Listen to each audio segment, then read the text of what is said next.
Hi, my name is Cindy Henriksen, and I am a school psychologist with Keystone AEA.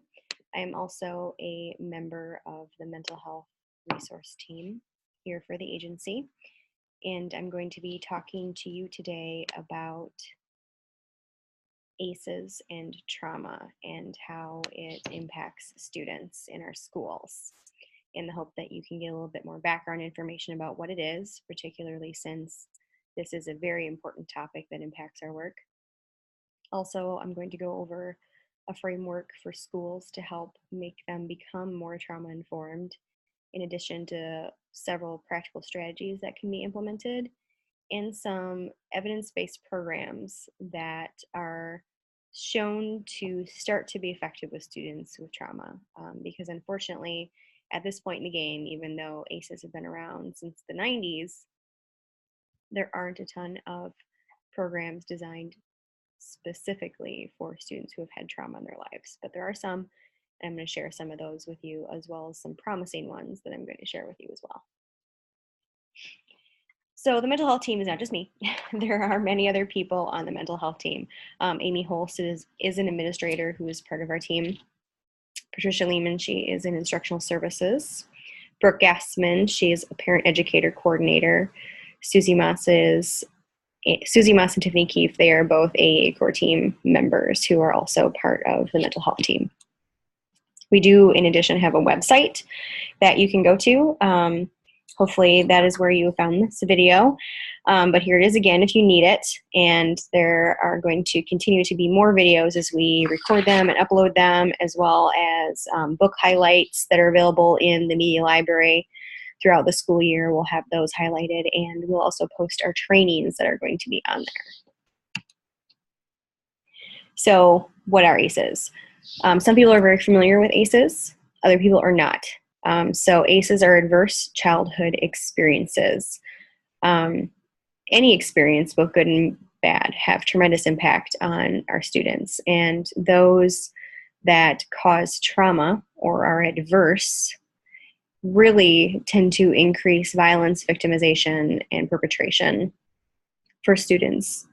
And a lot of our students who have high ACE scores go on to have significant health issues, as well as not being very successful adults. So there's a lot of research that was done in the 90s, and I'm going to be going over that with you.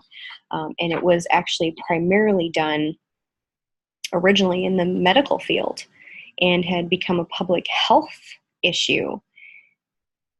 And therefore, not a lot of schools became aware of ACEs and what this trauma does to our students, because it was mostly dealt with in the medical community. However, even the medical community is still behind the times on what ACEs are. And I have a little video that kind of gives really good background information on what ACEs are and what they do that I would like to show you.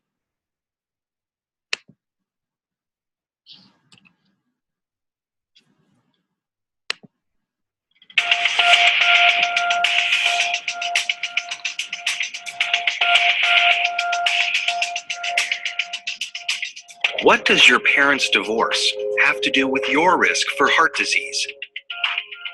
If your mother had a drinking problem when you were growing up, are you more likely to suffer from depression as an adult? Here's what you should know about ACEs.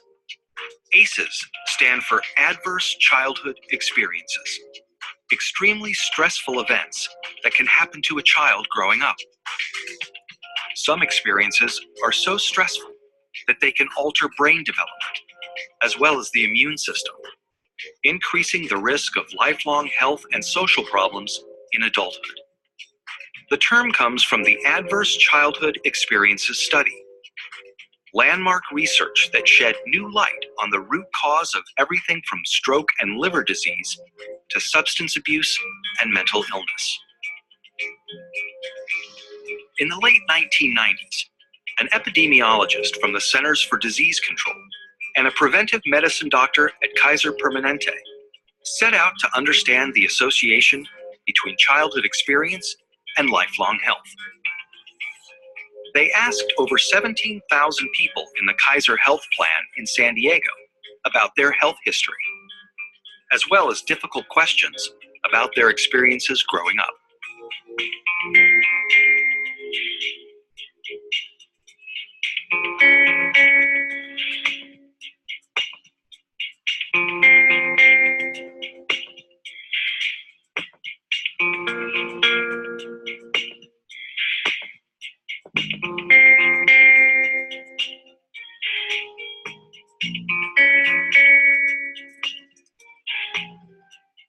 Anda and Felitti tallied up 10 different kinds of adversity in this largely middle-class and college-educated population. They were stunned to see how common ACEs were. 21% of all respondents were sexually abused as children. 19% grew up with someone who suffered mental illness. 28% had been physically abused. And 2 out of 3 respondents had experienced at least one ACE. The researchers next looked at how someone's ACE score, or the number of adversities they experienced, related to a wide array of serious health and social problems. They saw that the more ACEs someone had, the greater their risk for poor outcomes compared with someone with no ACEs. Someone with an ACE score of 4 had twice the risk of heart disease and cancer. Someone with an ACE score of 5 had an 8 times greater chance of being an alcoholic. And those with an ACE score of 6 or more, on average, died 20 years earlier. With every major problem they looked at in the ACE study, the risk went up for each additional adverse experience in childhood.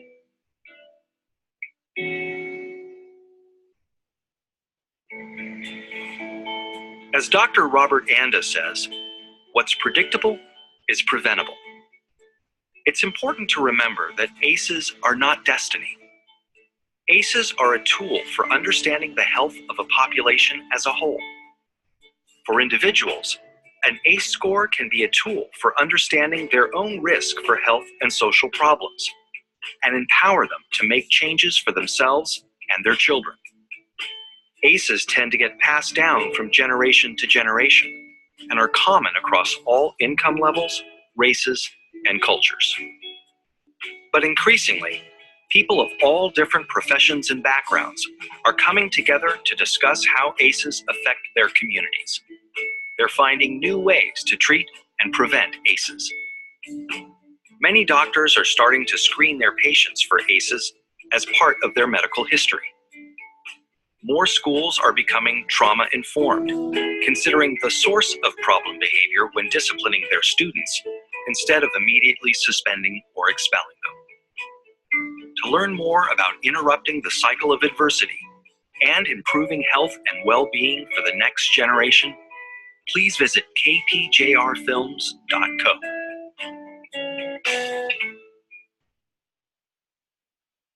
So that little video is from the company that produced Paper Tigers and the movie Resilience. If you haven't seen either of those films, I'd recommend that you do that. Paper Tigers follows Jim's score leader and his school in Walla Walla, Washington that became trauma-informed, and the results that they saw from that are quite moving, and it's a very excellent movie.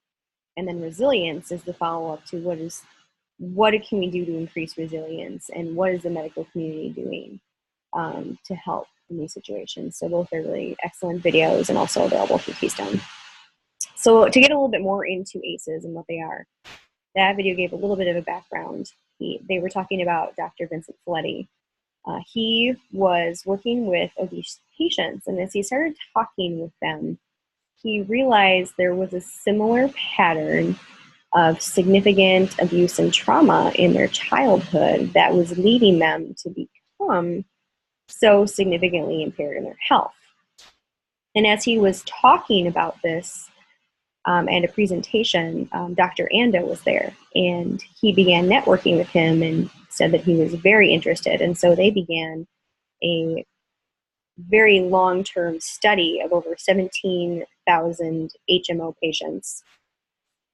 And what's really important to know is that these participants were mostly white, middle, and upper class people who were well educated and also doing well enough in life that they have health insurance on a consistent basis. So think about that when you think about some of the kids in your classroom who you know don't even have some of these things. And what they found was quite astounding for just even these people and the different ACEs that they had. So it's one of the longest longitudinal studies, biggest really, to date, that is investigating childhood maltreatment and then its connection to later life and well-being. So as I mentioned, it's one of the largest longitudinal studies to date in the United States. It started in 1998. The original ACES researchers have published over 70 additional research papers based on their findings. So there's a lot of information out there. And then in addition, hundreds of other research studies have been undertaken by other people based on trauma and ACEs. And it's important to know that ACEs are very common. Nearly 2/3, or 64% of adults, have at least one ACE. And they cause adult onset of chronic disease such as cancer and heart disease, as well as mental illness, violence, and being a victim of ACEs. ACEs just do not occur alone. Usually if you have one, there's an 87% chance that you have another ACE.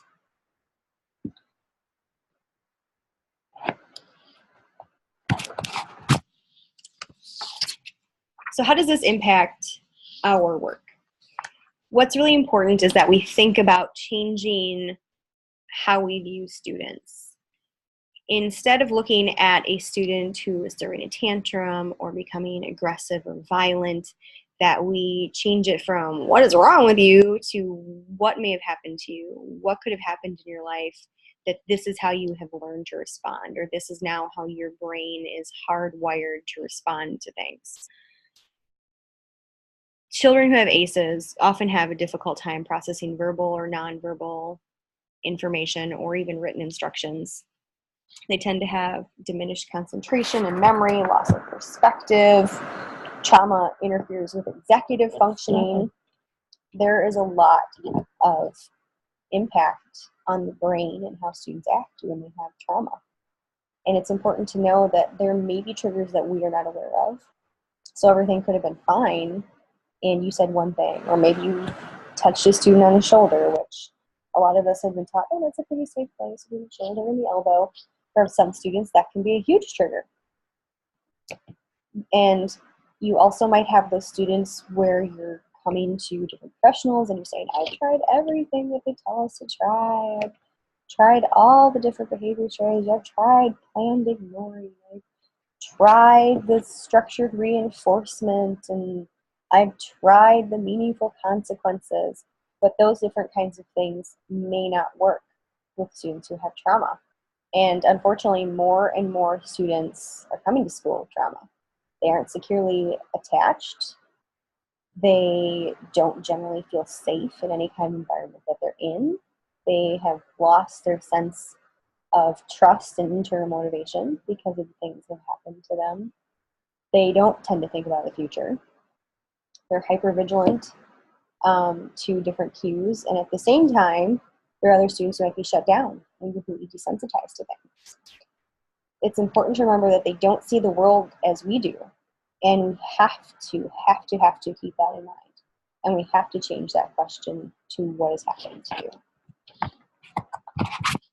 So back to some of the information on ACEs. So the researchers, they looked at physical, sexual, and verbal abuse, physical and emotional neglect, and a family member who is depressed or diagnosed with mental illness, addicted to alcohol or another substance, is in prison. If they've witnessed the mother being abused, and they did specifically say the mother, there wasn't father in there. And then also either losing a parent to separation, divorce, or another reason. So these are the questions. They did them briefly in the little video that I showed you, but these are the full questions. And I'm just going to give you a minute to read these. You don't need to hear me yakking at you about them.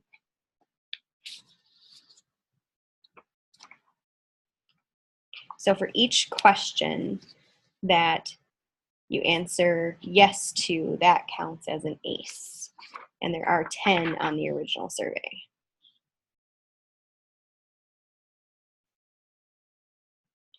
These are the questions based on neglect.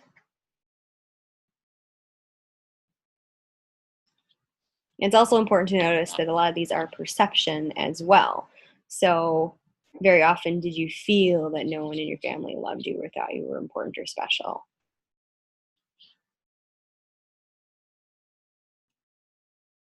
These are the questions on household dysfunction.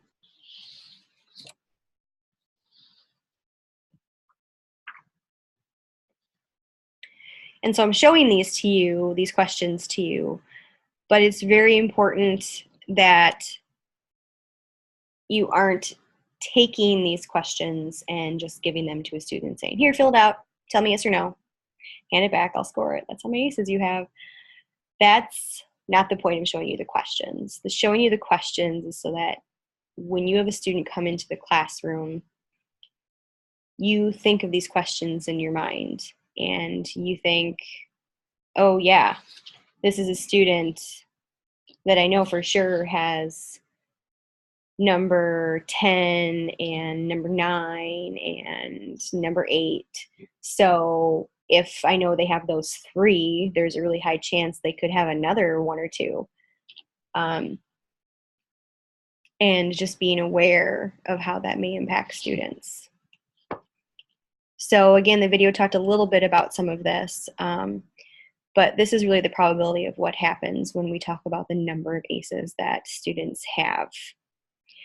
And they group them with no ACEs, 1 to 3, and 4 to 8. And really what a lot of the research tells us is that 3 to 4 is kind of that borderline, where if you have a student who has 3 to 4, that's where you're really going to see a lot of issues. We're not saying that if someone comes in with 1, that they're going to be perfectly fine, but they also might not really have a lot of difficulty either. But that 3 to 4 is where you really start to see the brain impacted, health impacted, their behavior impacted. And then when you hit 6 or more, then it becomes very significant.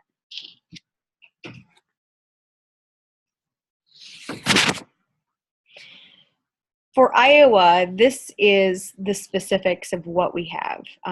There was a survey done in 2012 and then also one in 2016 to show the ACEs in the Iowa population. And what is important to notice, the one on the left is the 2012 results and the one on the right is the 2016.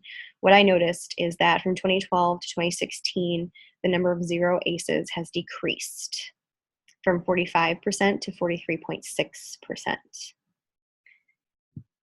And then when we look at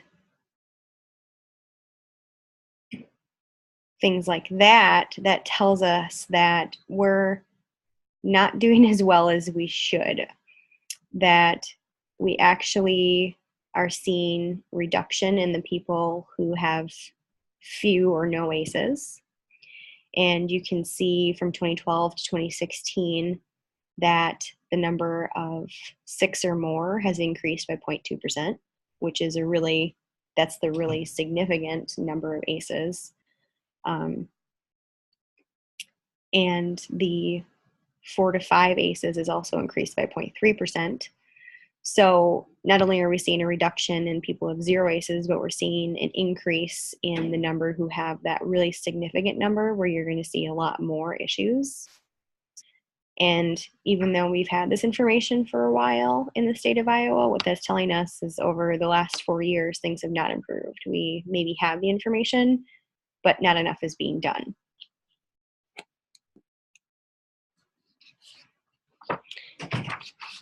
Something else that's interesting to note, the Philadelphia ACEs study just recently came out. And this expanded that original ACEs survey, which, as I mentioned before, was predominantly white, middle class, who were from a higher socioeconomic status, who had health insurance on a consistent basis, and it increased it to have a more racially diverse population, as well as added community level stressors to the questions. So they expanded it from just the home environment, because as we know, a lot of these students who experience trauma, it isn't just in their home. They most likely live in a community where there's violence going on outside. Maybe there are drive-by shootings. Maybe there are neighbors who get into domestic disputes that the kids see. Maybe you see people being arrested out on the streets. Maybe you don't feel safe. You feel threatened. Things can happen on the way home. Those kinds of things are also really important to think about that cause trauma as well, not just what is happening in the home. So they developed it in 2012 to 2013, and they had about 1,700, almost 1,800 people participate in this. And it's really hard to interpret at this point because it's so new. They did have a response rate of 67.1%, which is really good, a really good response rate. The survey did find a higher prevalence of ACEs than it was found in previous studies because, again, this was a more racially and economically diverse population that they used this on.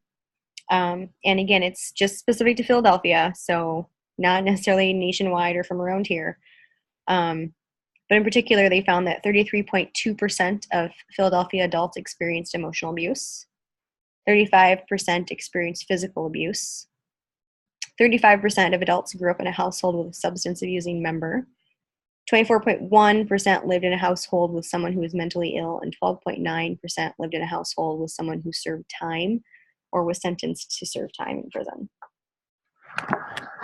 So previous studies have found that 50% of the population has experienced at least one ACE, and a quarter has experienced 2 or more ACEs. So that's the original study. Again, I'm going to repeat that. 50% of the population has experienced at least one ACE, and a quarter has experienced 2 or more ACEs. In Philadelphia, 69.9% of these respondents to the survey experienced at least one ACE when looking at the original indicators from the study. So that was that without even the different community level stressors added on there. So they found in their area a much higher number of people.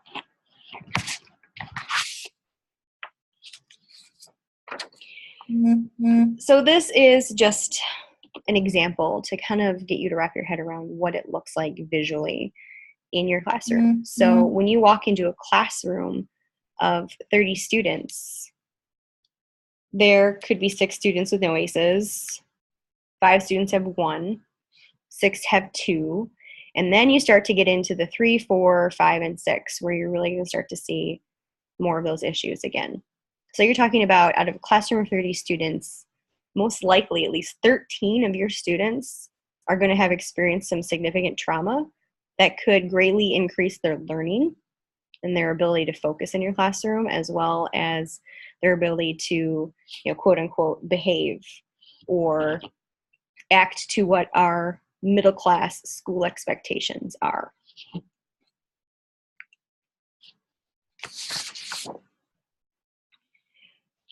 So the telling graphics in the report is showing here that 5 out of every 30 students in a typical Iowa classroom lived with a parent who had an ACE score of 4 or higher. So that's kind of what this is showing. So when you have ACEs and you have students who have experienced ACEs, they grow up to have children who the cycle might continue. And it's not just an isolated incident. We start to call it generational trauma, where these kids grow up and they pass trauma onto their kids because that's what they have in their life and it's never been changed or addressed. So again, on average, 5 out of every 30 students in an Iowa school classroom will live with a parent who has a very high ACE score of 4 or more.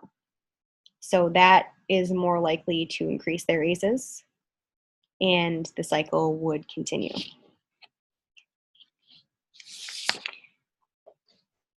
So you're watching this, you may not be in a small group, but maybe you are. What I really kind of want you to do is just think about this for a while. You can pause the video And you can think about the ACES questions, and think about the Philadelphia survey, and think about what are some interesting questions. What do you notice about them? What is a good addition compared to the original ACE study, to the Philadelphia study? Do you have any questions about why they maybe answered that or added that? And then think about your students and how many ACEs you think they have. Or what are some of the most common ones that you probably deal with or know that students have experienced? And how might that impact your classroom?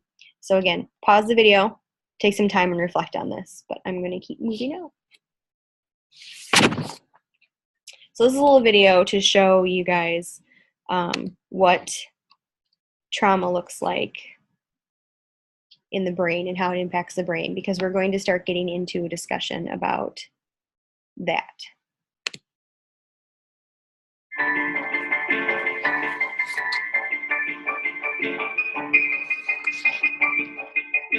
Our brains are designed to help us survive by making sure we make danger a priority. This is done by the various parts of the brain, called the amygdala, thalamus, hippocampus, cerebellum, prefrontal cortex, full frontal cortex, pituitary, and the flux capacitor. Got that? Okay, so basically the fear response begins with input from your senses. Together they create an emotional response. For fear, the response is typically fight, flight, or freeze. After emotional events, situations, or feelings, you begin to learn what situations are safe or dangerous. You also begin to develop quick action plans in these events. But this isn't what always happens to someone who has dealt with trauma. They are not able to develop action plans in situations and can't quickly tell if the situation is safe or dangerous, leaving them in a constant state of alert and feel like they are in danger.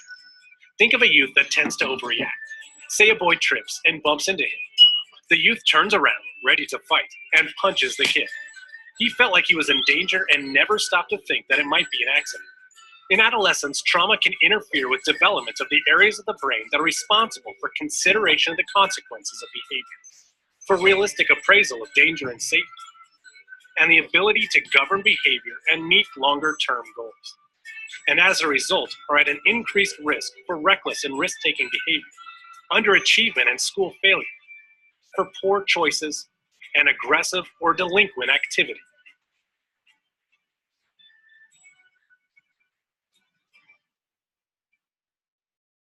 So that was just a quick snippet talking about how trauma actually impacts the brain. Because a lot of people, when they see students misbehaving, they think, oh, they can control us. This is their choice, they're doing this. But what we've been starting to learn through brain research is that actually these kids can't. This is their brain on trauma. You know, remember those commercials with the frying pan and the egg is frying eggs? Well, this is your brain on trauma. This is a picture of a healthy brain on the left and a brain that has been exposed to abuse and neglect on the right. So you can see a vast difference here in terms of color and what is lit up in the brain and what isn't. So I'm going to go over what this means. An abused brain shows that the temporal lobes right there on the top, those areas that are circled, which regulate emotions and receive input from the senses, are quiet. They really aren't taking in a lot of information from the senses to help them regulate those emotions, to understand what's happening, what other people might be feeling. So think about that. They're not perceiving or taking in that information that helps them process what's going on. These children tend to suffer a lot of emotional and cognitive problems because that part of the brain is so quiet. They have difficulty regulating their own emotions. They have difficulty understanding the emotions of others, reading the emotions of others. They're just not taking in that information because that part of the brain is not developed. So victims of emotional mistreatment were also found to have a reduction in the thickness of the cerebral cortex in specific areas associated with self-awareness, self-evaluation, and emotional regulation. So again, another part of the brain that helps students deal with where am I in the world, what am I doing, how do I need to act, how do I need to evaluate this situation, how do I need to feel about the situation. another part of the brain that deals with that is not developed when they're exposed to trauma. Also, adults who are maltreated may have reduced volume in the hippocampus, which is central to learning and memory. So that's a really important part of the brain that helps students with their short-term and long-term memory, what they learn or need to focus on in school. The hippocampus helps direct that and helps the brain remember that. What also happens is that the amygdala, which is the part of the brain that kind of controls that fight, flight, or freeze, tends to actually get bigger because it's overstimulated, overworked. A really good analogy that we have is that Amy rides the hippo. So the amygdala really controls what the hippocampus focuses on. So if the amygdala is big and overdeveloped and has learned, I need to pay attention, I need to be hypervigilant for all these different danger cues, it overrides the hippocampus and tells the hippocampus, don't worry about learning things, don't worry about remembering things. All you need to worry about right now is if we're safe. So Amy rides the hippo.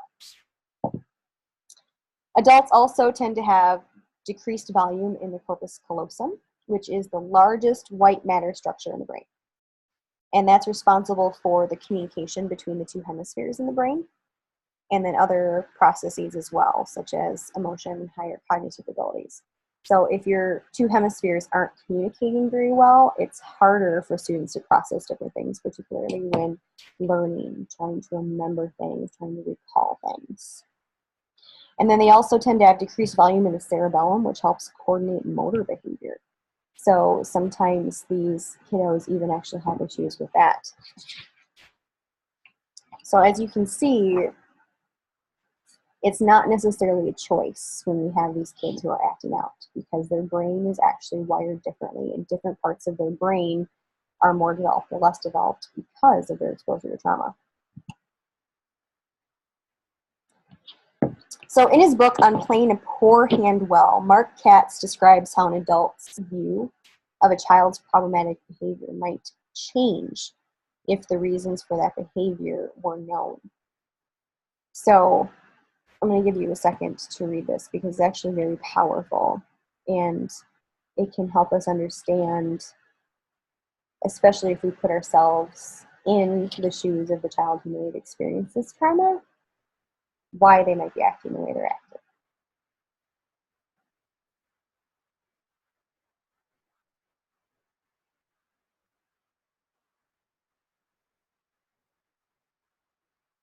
So it's really important to think, if we only knew what happened last night or this morning before she got to school, we would be shielding the same child we are now reprimanding. In a world full of high-stakes testing, yes, students have to learn so many things, and there's so much pressure to push through things because we have to get through this curriculum. It's going to be on the test. Oh my gosh. But if there's a child who something horrible has happened, and they're not in a place in their brain to actually be able to absorb any of this information, trying to push them through it isn't going to work anyway.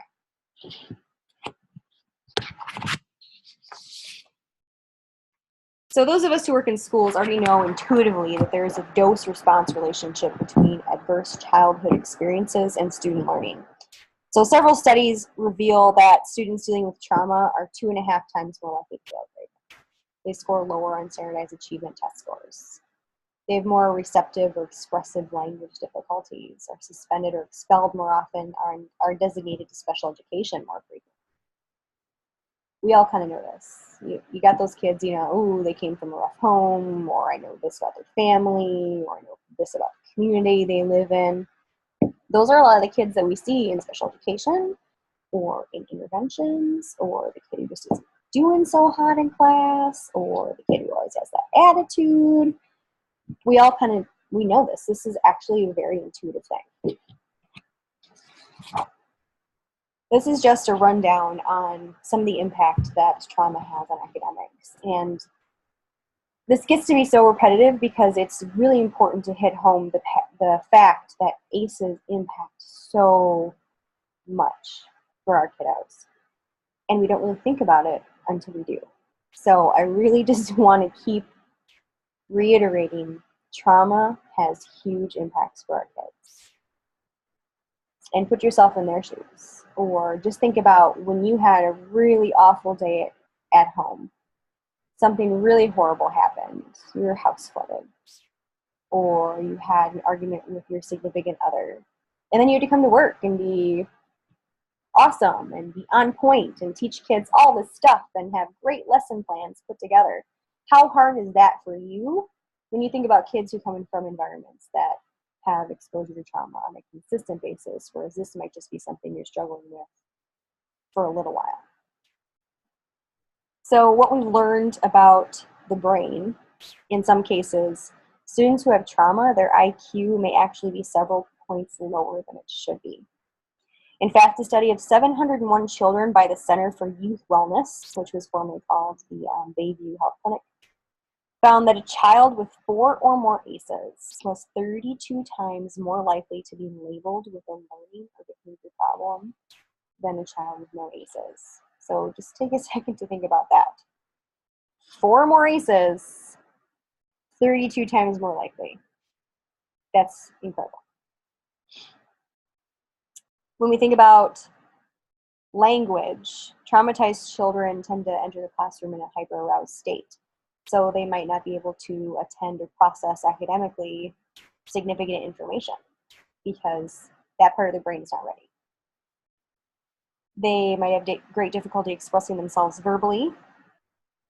Some students describe it as hearing someone talking like you're underwater. So you can kind of hear that something's going on, but you just can't quite grasp what it is.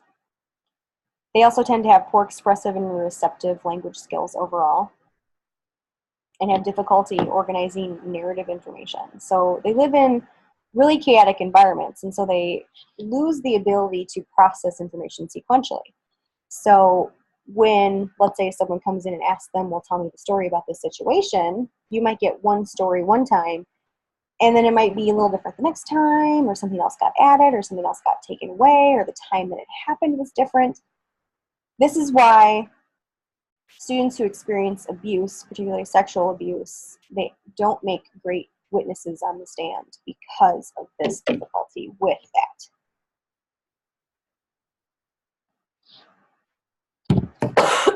Excuse me.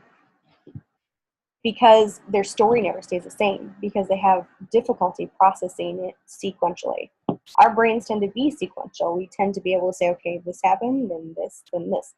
To them, time is scattered, it's chaotic, their environment is chaotic, and they already have difficulty remembering things. And so then being able to put it all together in an order that makes sense to be able to tell an adult or tell someone in law enforcement, it doesn't always work out well for them.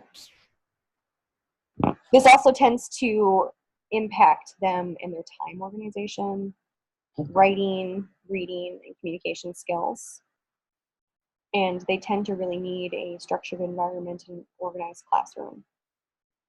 They also have difficulty with social communication. Their caregivers weren't necessarily great in displaying those different kinds of things, didn't necessarily model that very well, didn't exactly interact very well. And so they don't have a great grasp on how to talk to others or how to understand the language of others.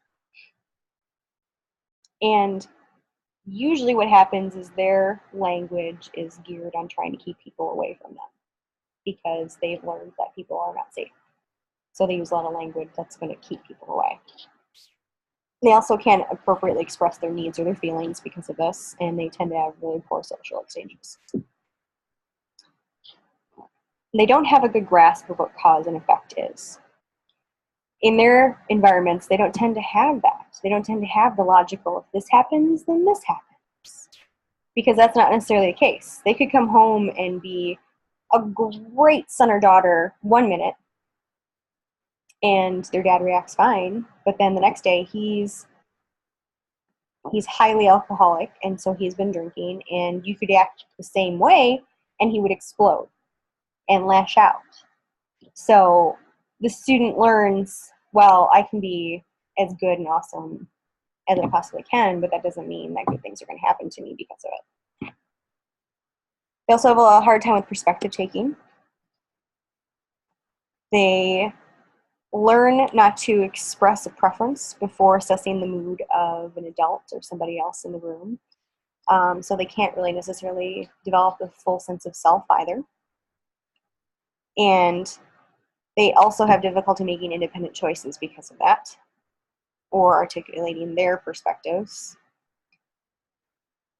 And of course, there's a lot of difficulty with regulating any kinds of emotions or planning for the future because they're just learning to live in the now and what they need now. How could they plan for the future?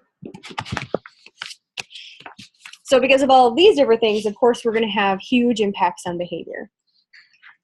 So there are a lot of issues that these students have behaviorally that we feel like, oh, they should just be able to control some of this stuff. But as we talked about before with the brain, they can't necessarily control that. As you saw in the video, fight, flight, or freeze. Their brain is wired to do those things.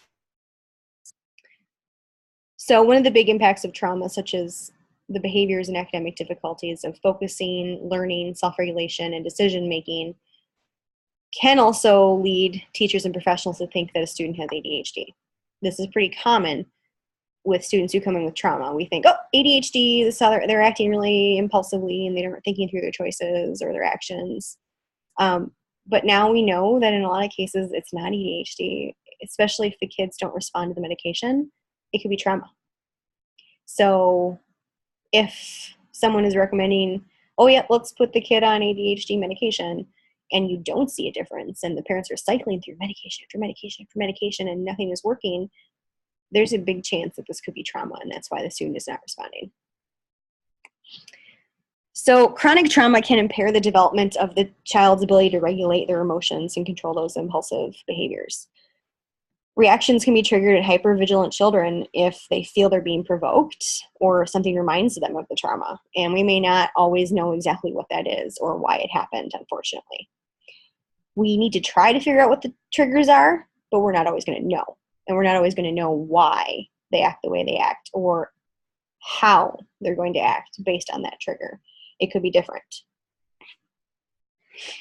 So hypervigilant children who are prone to reactivity and impulsiveness may become verbally and or physically aggressive towards teachers and peers. So there's that fight component.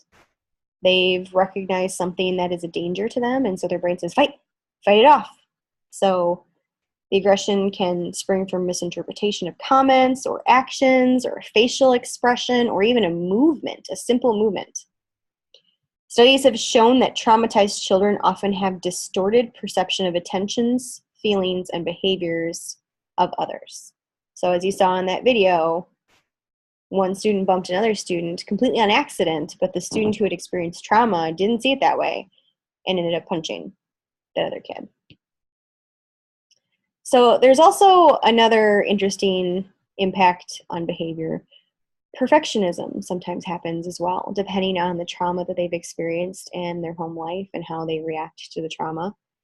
So many times being perfect in the house has protected the child from their abuser. As long as they do everything right, everything perfect, their abuser is going to leave them alone. So they try to avoid an explosive reaction at home due to unrealistic expectations by being absolutely perfect. And so then they come to school with this tendency, and they come to school feeling like they still need to be perfect or someone's going to explode. And they actually secretly long to excel in a lot of cases, but can become easily frustrated and give up when they encounter a difficult task. So you might see a lot of kids who you know could probably do something, but it's going to take them a little work. Just give up right away and be very withdrawn about it. Very withdrawn, I'm not even touching this, I'm not even going to try it, you can't make me, because they don't want to experience that mistake that could lead to a blow up from the adults in their life. So you also see a lot of defiance in children who enter the classroom in a state of low-level fear. They might refuse to respond to teachers, either by trying to take control of the situation, by being actively defiant, or more passively by freezing. So either way, they're not receptive or responsive to a teacher or an adult in the classroom or the demands of the classroom, because they have learned that this is a protection thing too. If I just don't even get involved in this, I'm going to be safe. And of course, there are other things like mood swings. A lot of students who experience trauma have risk-taking behaviors because they've seen this at home as well. Again, self-regulation issues that we talked about before, and difficulty managing stress or changes. If your brain is already hyper-aroused and you're already at this very high level of stress, if you introduce more stress or changes in the environment, that can be enough to push them over. So obviously, with all these different things, there are impacts on relationships with students. So according to the ACE study, these children will most likely have difficult time forming and keeping friendships, and they tend to engage in unhealthy relationships or isolate themselves socially. So meaning they have a hard time interpreting social cues, and they're hardwired to look for danger and view it as represented in the environment. So they tend to associate other people, particularly people in positions of authority, which is you as a teacher, unfortunately, as the bad guys. Because in the past, their caregivers, people in authority, have hurt them. And not only that, but maybe the police have come in or social workers have come in and have taken them away from their parents. And yes, even though they might be in an abusive home situation or a home situation that's not good for them, they still don't want to be taken away. That's also traumatic. So when law enforcement comes in, maybe that means an adult's getting arrested or there's more violence and aggression because the police have to come in and take someone who doesn't want to be there, or the social worker comes in and takes them, separates their siblings. So there's a lot more trauma happening when people who are good come into the home as well.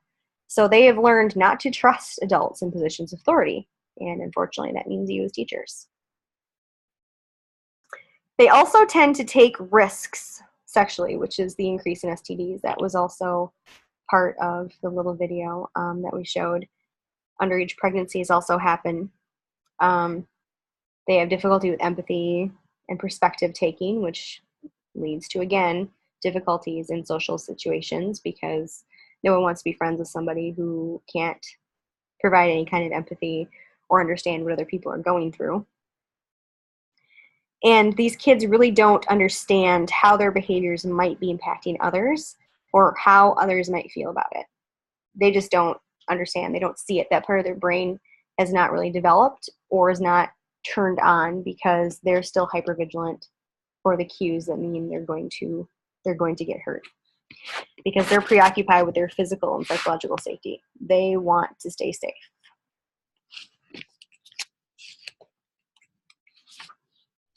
So I'm going to ask you to pause this video and take a look at the case study about Sally. And I just want you to take some time and think about, based on what you learned about the ACEs in the brain and the impact on academics, behavior, and relationships, how many ACEs do you think she might have? What do you think you will see in the classroom from her? What might she struggle with? So now that you learned all those things, pause this video and talk about that.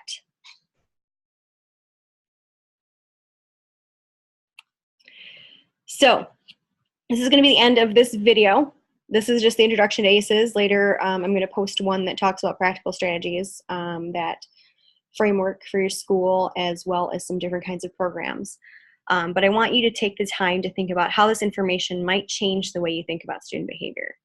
So when you come to and watch the next video, it's kind of important to read Unlocking the Door to Learning, Trauma-Informed Classrooms and Transformational Schools. It's a really good article that talks about how you can make changes in your school setting to become more trauma-informed.